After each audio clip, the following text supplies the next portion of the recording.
Hi hello welcome back to my YouTube channel. ഇന്നത്തെ video hair care related ആയിട്ട് ഒരു video ആണ്. നമ്മൾ മുന്നത്തെ വീഡിയോയിൽ നമ്മളെ ഹെയർ ടൈപ്പിനനുസരിച്ചിട്ട് ഓയിൽ സെലക്ട് ചെയ്യേണ്ട ഒരു കാര്യം പറഞ്ഞിട്ടുണ്ടായിരുന്നു. അതായത് ഏതൊക്കെ ഹെയർ ഓയിൽ ആണ് നമ്മളെ ഓരോ ഹെയർ ടൈപ്പിന് പറ്റുക, അതായത് ഡ്രൈയും ഫ്രിസി അല്ലെങ്കിൽ ലോ പൊറോസിറ്റി ഹെയർ ഉണ്ട്, അല്ലെങ്കിൽ നമ്മുടെ ഹൈ പൊറോസിറ്റി ഹെയർ ഉണ്ട്. ഇങ്ങനത്തെ ഓരോ ഹെയർ ടൈപ്പിന് പറ്റിയ ഹെയർ ഓയിൽ നിങ്ങൾ സെലക്ട് ചെയ്യുമ്പോൾ ശ്രദ്ധിക്കേണ്ട കാര്യങ്ങളായിരുന്നു നമ്മൾ മുന്നത്തെ വീഡിയോ പറഞ്ഞിട്ടുണ്ടായിരുന്നത്. അപ്പോൾ ആ വീഡിയോ ആരെയും കാണാത്ത ആളുകൾ ഉണ്ടെങ്കിൽ നമ്മൾ ഐക്കാണിലോ അല്ലെങ്കിൽ ഡിസ്ക്രിപ്ഷൻ ബോക്സിലോ മെൻഷൻ ചെയ്യുക. നിങ്ങളത് കയറി കണ്ടുപോകുക. നിങ്ങളെ ഹെയർ ടൈപ്പ് ഏതാന്നുള്ളത് മനസ്സിലാക്കാൻ കൂടെ അത് നിങ്ങൾക്ക് ഹെൽപ്പ് ചെയ്യും. ആ ഒരു ടൈമിൽ തന്നെ നമ്മൾ ശ്രദ്ധിക്കേണ്ട ഒരു കാര്യമുണ്ട്. നമ്മൾ ചിലപ്പോൾ രണ്ട് ഹെയർ ഓയിൽ മിക്സ് ആയിട്ടായിരിക്കും ചില ആളുകൾ ഉപയോഗിക്കുന്നുണ്ടാവും. ചിലപ്പോൾ കാസ്റ്റർ ഓയിലും ഒലിവ് ഓയിലും കൂടെ മിക്സ് ചെയ്ത് ഉപയോഗിക്കുന്ന ആളുകളുണ്ടാവും. ചിലപ്പോൾ നമ്മൾ സാധാ കോക്കനട്ട് ഓയിലിന്റെ ഒപ്പം കാസ്റ്റർ ഓയിൽ മിക്സ് ചെയ്ത് ഉപയോഗിക്കുന്ന ആളുകളുണ്ടാവും. അപ്പൊ നമ്മൾ ആദ്യം മനസ്സിലാക്കേണ്ട നമ്മളെ മുടിയുടെ പ്രശ്നം എന്താണെന്ന് മനസ്സിലായത്, നമ്മുടെ മുടി ഭയങ്കര ഡ്രൈ ആണോ, അല്ലെങ്കിൽ ഭയങ്കര ഫ്രിസി ആയിട്ടുള്ളതാണോ, അല്ലെങ്കിൽ പ്രോട്ടീന്റെ കുറവാണോ, നമ്മളെ ഹെയറിന്റെ പ്രശ്നം എന്താണെന്ന് മനസ്സിലാക്കിയിട്ട് വേണം നമ്മൾ ഹെയർ ഓയിൽ സെലക്ട് ചെയ്യാൻ വേണ്ടിയിട്ട്. അപ്പം അതിന് വേണ്ടിയിട്ട് നമ്മൾ ഓരോ ടൈപ്പ് ഹെയർ ഓയിൽ ഉണ്ടാവും. നമ്മളിപ്പോൾ കോമൺ ആയിട്ട് ഹെയർ ഗ്രോത്തിന് വേണ്ടിയിട്ട് ഹെൽപ്പ് ചെയ്യുന്നതും അതിന്റെ ഡ്രൈനെസ് മാറാൻ വേണ്ടിയിട്ടും ഡാമേജ് റിപ്പയർ ചെയ്തെടുക്കാൻ വേണ്ടിയിട്ടൊക്കെ ഹെൽപ്പ് ചെയ്യുന്ന കുറെ ഹെയർ ഓയിൽ ഉണ്ട്.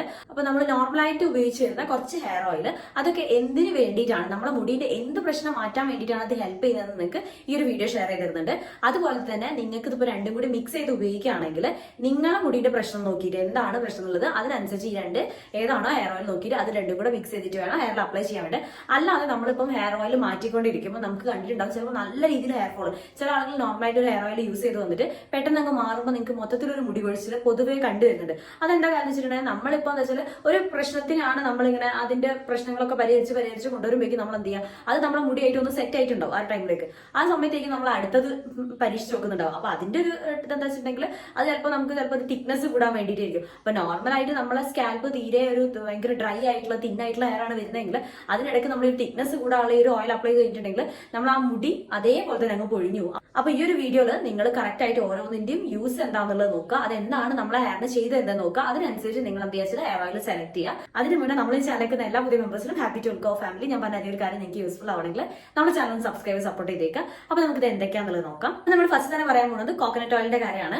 കോക്കനട്ട് ഓയിൽ എന്ന് പറഞ്ഞാൽ കൂടുതൽ ആളുകൾ ഉപയോഗിച്ച് വരുന്ന ഒരു ഓയിലാണ്. നമ്മൾ പൊതുവെ പണ്ടേ ഉള്ള ആളുകൾ ഈ ഒരു ചെറിയ മക്കൾക്കാണെങ്കിലും അല്ലെങ്കിൽ കുറച്ച് വലുപ്പം, അതായത് നമ്മളൊരു മുടി കെയർ ചെയ്യുന്നതിന്റെ തൊട്ട് മുന്നേ ഉള്ള ഒരു സ്റ്റേജ് ഉണ്ട്, അതായത് അമ്മമാര് അല്ലെങ്കിൽ അച്ഛമ്മമാര് അങ്ങനെ എല്ലാവരും പറഞ്ഞു തന്നിട്ടുള്ള രീതിയിൽ വരുമ്പോൾ കൂടുതലായിട്ട് ഈ ഒരു കോക്കനട്ട് ഓയിൽ അല്ലെങ്കിൽ കാച്ചിയ എണ്ണ, അത് വെളിച്ചെണ്ണ വെച്ച് കാച്ചിയ എണ്ണ, ഇങ്ങനത്തെ കാര്യങ്ങളിലേക്ക് നമ്മൾ ഉപയോഗിക്കുന്നുണ്ടാവാം. ഈ ഒരു കോക്കനട്ട് ഓയിൽ നമ്മൾ ഹെയറിനെ ഹെൽപ്പ് ചെയ്യുന്നത് എങ്ങനെയാണെന്ന് വെച്ചിട്ടുണ്ടെങ്കിൽ നമുക്ക് ഈ പ്രോട്ടീൻ ലോസ് വരികയാണെങ്കിൽ അത് ഒഴിവാക്കാൻ വേണ്ടിയിട്ട് ഹെൽപ്പ് ചെയ്യുന്നതൊന്നാണ് നമ്മൾ ഈ ഒരു കാച്ചിയ വെളിച്ചെണ്ണ അല്ലെങ്കിൽ ഇതേപോലെ തന്നെ നമ്മൾ സാധാ വെളിച്ചെണ്ണ ഉപയോഗിക്കുകയാണെങ്കിൽ അങ്ങനെ വരുന്നത്. അതുപോലെ തന്നെ നമ്മുടെ മുടി കുറച്ചും കൂടി സ്ട്രെങ്തൻ ചെയ്യാൻ വേണ്ടി ഹെൽപ്പ് ചെയ്യുന്ന ഒരു കാര്യമാണ് നമ്മൾ ഈ ഒരു കോക്കനട്ട് ഓയിൽ എന്ന് പറയുന്നത്. അപ്പൊ നിങ്ങളുടെ മുടിന്റെ പ്രശ്നം എന്താണെന്ന് നോക്കിയിട്ട് അത് സെലക്ട് ചെയ്യാം. നിങ്ങൾക്ക് ഓക്കെ കോക്കനട്ട് ഓയിൽ ആണ് യൂസ് ആവുന്നത്, അല്ലെങ്കിൽ നിങ്ങൾക്ക് ഭയങ്കര ഒരു പ്രോട്ടീൻ ലോസ് പോലെ തോന്നുന്നുണ്ട്, അല്ലെങ്കിൽ ഭയങ്കര തിൻ ആയിട്ടുള്ള ഹെയർ ആണ് എന്നൊക്കെ ആണെങ്കിൽ നിങ്ങൾക്ക് കുറച്ചും കൂടി ബെറ്റർ ഈ ഒരു കോക്കനട്ട് ഓയിൽ യൂസ് ചെയ്യുന്നതായിരിക്കും. അടുത്ത് വരുന്നത് ആർഗൻ ഓയിൽ ആണ്. ആർഗൻ ഓയിൽ യൂസ് ചെയ്യുന്നത് എന്താണെന്ന് വെച്ചിട്ടുണ്ടെങ്കിൽ ഡ്രൈ ആൻഡ് ഫ്രിസി ആയിട്ടുള്ള ഹെയർ ഒന്ന് കൺട്രോൾ ചെയ്യാൻ വേണ്ടിയിട്ടാണ് ഈ ഒരു ആർഗൻ ഓയിൽ ഹെൽപ്പ് ചെയ്യുന്നത്.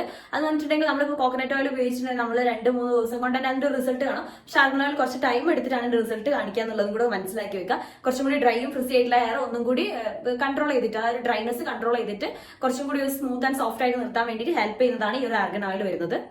അടുത്തത് വരുന്നത് ഒലിവ് ഓയിൽ ആണ്. നിങ്ങൾക്ക് ഈ ഒരു ഒലിവ് ഓയിൽ ഹെൽപ്പ് ചെയ്യുന്നതെന്ന് വെച്ചിട്ടുണ്ടെങ്കിൽ നിങ്ങളെ ഡാമേജ് ആയിരുന്നു വന്ന എന്തെങ്കിലും ഡാമേജ് ഉണ്ടാവുമല്ലോ, അതായത് നമ്മളെ സ്കാൽപ്പിൽ മുതലുള്ള കാര്യമല്ല, നമ്മൾ ഈ ഒരു ഭാഗത്തേക്ക് മുടിയുടെ ബാക്കി ഭാഗങ്ങളിലേക്ക് വന്ന കുറച്ച് ഡാമേജ് കാര്യങ്ങളൊക്കെ ഉണ്ടാവുമല്ലോ, അതായത് ക്യൂട്ടിക്കിളിന്റെ ഡാമേജ് വന്നിട്ടുണ്ടാവും. ചിലപ്പോൾ നമുക്ക് എന്താ വെച്ചാൽ ഭയങ്കര ഡ്രൈ ആയിട്ടിരിക്കും ചില ഭാഗങ്ങളിൽ, അതായത് മൊത്തത്തിലല്ല, ചില ഏരിയ ഭയങ്കര ഡ്രൈ ആയിട്ട് തോന്നും. അല്ലെങ്കിൽ ഇവിടേക്കൊക്കെ നിങ്ങൾക്ക് നല്ല തിക്നെസ് ഉണ്ടാവും, താഴേക്ക് വരുമ്പോൾ ഭയങ്കര തിന്നായിട്ട് മാറുന്ന ഒരു ഹെയർ ഒക്കെ ഉണ്ടാവും. അപ്പൊ അങ്ങനത്തെ കാര്യമാകുമ്പോൾ നമുക്ക് ഈ ഒരു അതിൽ വരുന്ന ഒരു ഡാമേജ് റിപ്പയർ ചെയ്യാൻ വേണ്ടിയിട്ടും കൂടെ ഹെൽപ്പ് ചെയ്യുന്ന ഒരു കാര്യമാണ് ഒരു ഒലിവ് ഓയിൽ എന്ന് പറയുന്നത്. അടുത്ത വരുന്നത് ജോജോബ ഓയിൽ ആണ്. അത് കൂടുതൽ ആളുകളും ഉപയോഗിച്ച് വരുന്ന ഒരു ഓയിൽ തന്നെയാണ്. ഇപ്പം കുറച്ച് ട്രെൻഡിങ് ആയിട്ടുള്ള നിൽക്കുന്ന കാര്യമാണ്.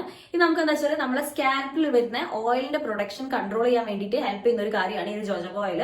അപ്പൊ നിങ്ങൾ അത് ഉപയോഗിക്കുന്ന ആളുകളാണെങ്കിൽ നിങ്ങൾക്ക് ഈ ഒരു കാര്യം മനസ്സിലാക്കുക. നിങ്ങൾക്ക് നല്ല രീതിയിൽ ഒരു ഓയിലി സ്കാൽപ്പ് ആണെങ്കിൽ നിങ്ങൾക്ക് ആ ഒരു ഓയിൽ കൺട്രോൾ ചെയ്ത് വെക്കാൻ വേണ്ടിയിട്ട് ഹെൽപ്പ് ചെയ്യും. അത് നല്ല ഓയിലി സ്കാൽപ്പുള്ള ആളുകളാണെങ്കിൽ നിങ്ങൾക്ക് കുറച്ചും കൂടി ഓയിൽ കൺട്രോൾ ചെയ്യാൻ വേണ്ടി ഹെൽപ്പ് ചെയ്യുന്ന ഒരു കാര്യമാണ് ഈ ഒരു ജോജോബ ഓയിൽ എന്ന് പറയുന്നത്.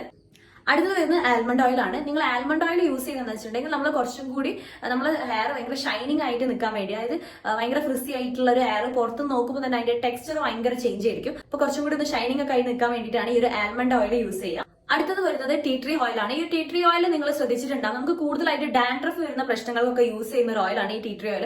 നിങ്ങൾക്ക് ചില ഷാംപൂസിന്റെ മുകളിലൊക്കെ നിങ്ങൾക്ക് കാണാം, നോക്കി കഴിഞ്ഞാൽ ആ ഒരു ബോട്ടിലിന്റെ മുകളിൽ ടീ ട്രീ ഓയിൽ എന്നിട്ട് മെൻഷൻ ചെയ്തിട്ടുണ്ട് കാണാം. അപ്പൊ നമുക്ക് കുറച്ചും കൂടി ഈ ഡാൻഡ്രഫ് ഒഴിവാക്കാൻ വേണ്ടിയിട്ടൊക്കെ ഹെൽപ്പ് ചെയ്യുന്ന ഒരു കാര്യമാണ് ഈ ഒരു ടീ ട്രീ ഓയിൽ.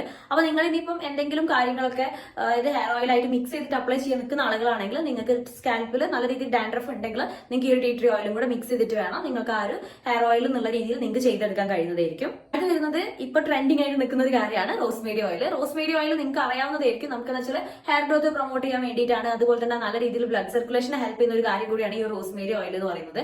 അപ്പൊ നിങ്ങൾക്ക് ഈ ഒരു ഹെയർ ഗ്രോത്തിന്റെ ഒപ്പം നിങ്ങൾക്ക് എല്ലാത്തിന്റെ ഒപ്പം മിക്സ് ചെയ്യാൻ പറ്റുന്ന കാര്യമാണ്. പക്ഷെ നമ്മൾ മുന്നത്തെ വീഡിയോ പറഞ്ഞിട്ടുണ്ടെങ്കിൽ നിങ്ങളെ ഹെയറിന്റെ ടൈപ്പ് അനുസരിച്ചിട്ട് വേണം അത് സെലക്ട് ചെയ്യാൻ വേണ്ടിയിട്ട്. അപ്പോൾ നമ്മൾ ഇതേപോലെ എന്തെങ്കിലും ഒന്ന് മിക്സ് ചെയ്തിട്ട് ആഡ് ചെയ്യുമ്പോൾ വലിയ പ്രശ്നങ്ങളൊന്നും ഉണ്ടാവില്ല. അത് ഏത് ടൈപ്പ് ഹെയർ ആണെങ്കിലും ഡയറക്റ്റ് യൂസ് ചെയ്യുമ്പോൾ കുറച്ച് കാര്യങ്ങൾ ശ്രദ്ധിക്കാനുണ്ട്, നമ്മൾ മുന്നത്തെ വീഡിയോയിൽ പറഞ്ഞിട്ടുണ്ട്. അത് കാണാത്ത ആളുകളാണെങ്കിൽ അത് എന്തായാലും കണ്ടു നോക്കാം. അടുത്ത വരുന്നത് അവക്കാഡോ ഓയിൽ ആണ്. ഈ ഒരു അവക്കാഡോ ഓയിൽ യൂസ് ചെയ്യുന്ന ആളുകളാണെങ്കിൽ അത് പൊതുവെ കുറച്ച് കുറവാണ് യൂസ് ചെയ്ത് വരുന്നത്. അത് നമുക്ക് എന്താണെന്ന് വെച്ചിട്ടുണ്ടെങ്കിൽ നമ്മൾ മുടി കുറച്ചും കൂടി മാനേജബിൾ ആയിട്ട്, അതായത് ഭയങ്കര വൃത്തി ആയിട്ട് വല്ലാതെ ചേർത്ത് നിൽക്കുന്ന ഹെയർ ആണെങ്കിൽ അത് മാനേജബിൾ ആയിട്ട് വെക്കാൻ വേണ്ടിയിട്ട് ഹെൽപ്പ് ചെയ്യുന്ന ഒരു കാര്യമാണ്. അതുപോലെ തന്നെ ടാങ്കിൾസ് ഫ്രീ ആയിട്ട്, അതായത് ഭയങ്കര കെട്ട് പിണഞ്ഞൊക്കെ കിടക്കുന്ന ഹെയർ ആണ്, എപ്പോഴും ഇങ്ങനെ ഈ ഒരു കാറ്റും ഉണ്ടാവും തന്നെ നമ്മുടെ മുടി, ചില ആളുകൾ മുടി അങ്ങനെ ഭയങ്കരമായിട്ട് കെട്ടിപ്പിണഞ്ഞു പോകുന്നു, പിന്നെ നമ്മൾ കുടുക്കൊക്കെ തീർത്ത് അതൊക്കെ റെഡി ആക്കേണ്ടി വരും. അങ്ങനത്തെ ഒരു ഹെയർ ആണെങ്കിൽ നിങ്ങൾക്ക് ഈ ഒരു ഹെയർ ഓയിൽ ഈ ഒരു കാര്യത്തിന് ഹെൽപ്പ് ചെയ്യുന്നത്, അതായത് ടാങ്കിൾ ഫ്രീ ആയിട്ട് വെക്കാൻ വേണ്ടിയിട്ടും കുറച്ചും കൂടി മാനേജബിൾ ആയിട്ട് നിർത്താൻ വേണ്ടിയിട്ടും കൂടെ ഹെൽപ്പ് ചെയ്യുന്നതാണ് ഈ ഒരു അവക്കാഡോ ഓയിൽ എന്ന് പറയുന്നത്. അടുത്തത് വരുന്നത് പെപ്പർമെന്റ് ഓയിൽ ആണ്. ഈ പെപ്പർമെന്റ് ഓയിൽ യൂസ് ചെയ്യുന്നത് എന്താണെന്ന് വെച്ചിട്ടുണ്ടെങ്കിൽ നമ്മുടെ സ്കാൽപ്പിൽ വരുന്ന ഇച്ചിനെസ് ഒക്കെ ഉണ്ടാവില്ല, അതൊക്കെ ഒഴിവാക്കാൻ വേണ്ടിയിട്ടും പിന്നെ ഓവറായിട്ട് നമ്മുടെ സ്കാൽപ്പ് ഡ്രൈ ആവുകയാണെങ്കിൽ അതൊക്കെ മാറ്റിയെടുക്കാൻ വേണ്ടിയിട്ടും കൂടെ ഹെൽപ്പ് ചെയ്യുന്ന ഒരു കാര്യമാണിത്. നമ്മൾ ഇത്രയും പറഞ്ഞ ഹെയർ ഓയിലിന്റെ കാര്യമൊക്കെ നിങ്ങൾക്ക് ഏകദേശം മനസ്സിലായിട്ടുണ്ട്, അത് എന്തിനൊക്കെയാണ് ഇത് ഉപയോഗിക്കുന്നത് എന്നുള്ളത്. അപ്പൊ നിങ്ങളുടെ ഹെയറിന്റെ പ്രശ്നം എന്താണ്, അല്ലെങ്കിൽ നിങ്ങളുടെ സ്കാൽപ്പിന്റെ പ്രശ്നം എന്താണെന്നുള്ളത് നോക്കിയിട്ട് ഇത് വേണം മിക്സ് ചെയ്തിട്ട് ഉപയോഗിക്കാൻ വേണ്ടിയിട്ട്. അപ്പം ഈ ഒരു കാര്യം പറഞ്ഞതെന്ന് വെച്ചിട്ടുണ്ടെങ്കിൽ നമ്മളിപ്പോൾ റോസ്മേരി ആണെങ്കിലും എന്ത് ഉപയോഗിക്കുകയാണെങ്കിലും അത് മിക്സ് ചെയ്യുന്നതിന്റെ ഒരു കണക്കുണ്ട്. ഞാൻ മുന്നത്തെ 100 ml വെളിച്ചെണ്ണയാണ് നിങ്ങൾ ഉപയോഗിക്കുന്നതെങ്കിൽ അതിലേക്ക് കാസ്റ്റർ ഓയിൽ ആണെങ്കിലും ഒലിവ് ഓയിൽ ആണെങ്കിലും അതുപോലെ തന്നെ റോസ്മേരി ആണെങ്കിലും എത്ര ക്വാണ്ടിറ്റിയിൽ മിക്സ് ചെയ്യണം എന്നുള്ളത്. അപ്പൊ നിങ്ങൾ ആ വീഡിയോ കാണാത്ത ആളുകൾ നമ്മുടെ ചാനലിൽ ആ വീഡിയോ പോസ്റ്റ് ചെയ്തിട്ടുണ്ട്, അതൊന്ന് കണ്ടു നോക്കാം. അതിനനുസരിച്ച് നമുക്ക് ഇത് മിക്സ് ചെയ്തിട്ട് എടുക്കാവുന്നതാണ്. ഇനി അഥവാ നിങ്ങൾക്ക് ഇതേപോലത്തെ എന്തെങ്കിലും പ്രശ്നമുള്ള ആളുകളാണ്, അതായത് ഇതേപോലെ ഡ്രൈനസ്, സ്കാൽപ്പ്, ഡാൻഡ്രഫ് ഇങ്ങനത്തെ കാര്യങ്ങളൊക്കെ ഉള്ള ആളുകളാണെങ്കിൽ നമ്മളിപ്പോ പറഞ്ഞ ഓയിൽ വെച്ച് നിങ്ങൾക്ക് അത് ഉപയോഗിച്ച് നോക്കാവുന്നതാണ്, നല്ല റിസൾട്ട് കിട്ടുന്നതായിരിക്കും. അപ്പൊ നമ്മൾ ഇത്രയും പറഞ്ഞ കാര്യങ്ങൾ നിങ്ങൾക്ക് യൂസ്ഫുൾ ആയി കരുതുന്നു.